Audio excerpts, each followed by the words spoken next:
Amen. Que le nom de Dieu soit glorifié. J'aimerais attirer l'attention des gens qui ont le temps pour discuter ce qui concerne le Seigneur Jésus-Christ, les ancêtres, les musulmans, les bouddhistes, les chinois et autres. Amen. On ne discute pas ce qu'on ne connaît pas. Vous comprenez? Même les prêtres savent que la Bible a 73 livres. C'est ce qu'ils savent dans leur tête. Mais la Bible a plus de 250 livres. Vous comprenez? La sœur Garance, la servante Garance et moi, le pasteur Emmanuel, nous avons déjà lu 80 livres de la Bible. Vous comprenez? Ce que les Blancs vous ont dit que c'était les évangiles apocryphes, téléchargez ça, vous lisez. Vous n'allez plus discuter certaines choses. Vous comprenez?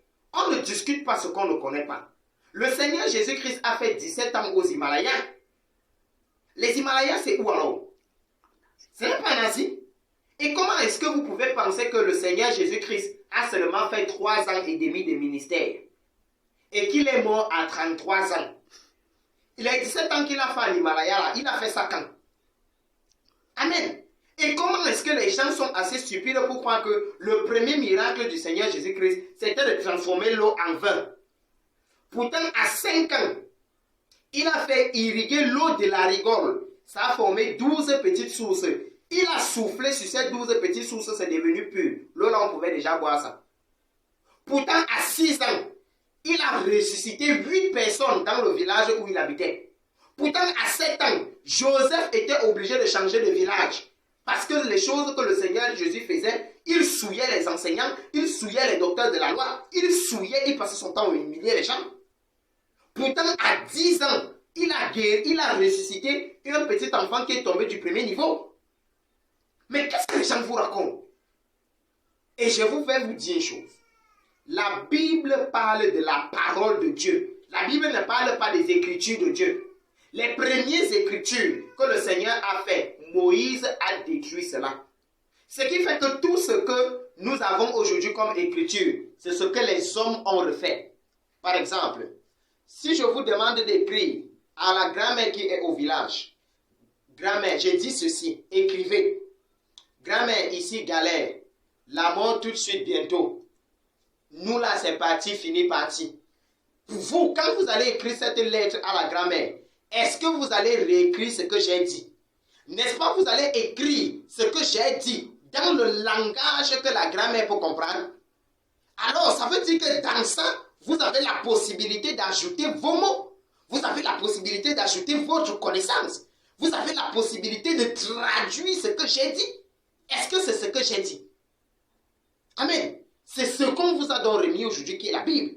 Raison pour laquelle le Seigneur Jésus, dans son amour pour les hommes, voulant rétablir la lumière en nous, a permis maintenant que nous passions à la révélation du Saint-Esprit. Donc tous ceux qui ont profondément la Bible n'ont profondément que la traduction de la parole de Dieu. Ils n'ont pas la parole de Dieu elle-même. Amen. Combien de fois vous avez lu dans votre Bible, combien de fois que le Seigneur Jésus-Christ a dit, il est écrit? Il a dit ça combien de fois?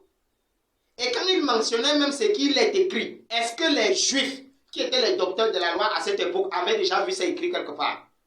Ils n'avaient jamais vu ça écrit quelque part.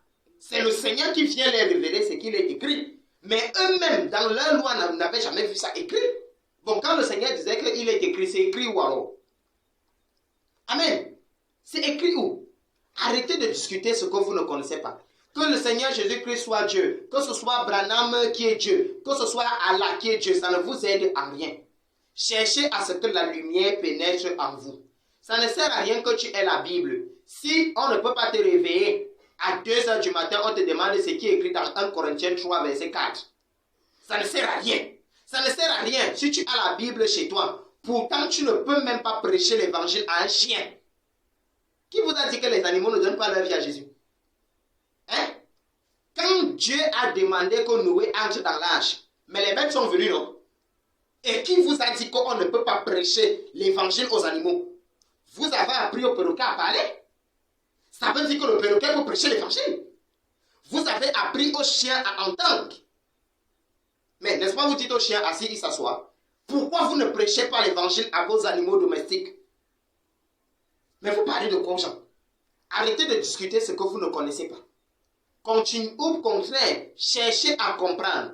On ne discute pas une information, on cherche à comprendre comment et pourquoi elle a été donnée ainsi. Que le nom de Dieu soit glorifié.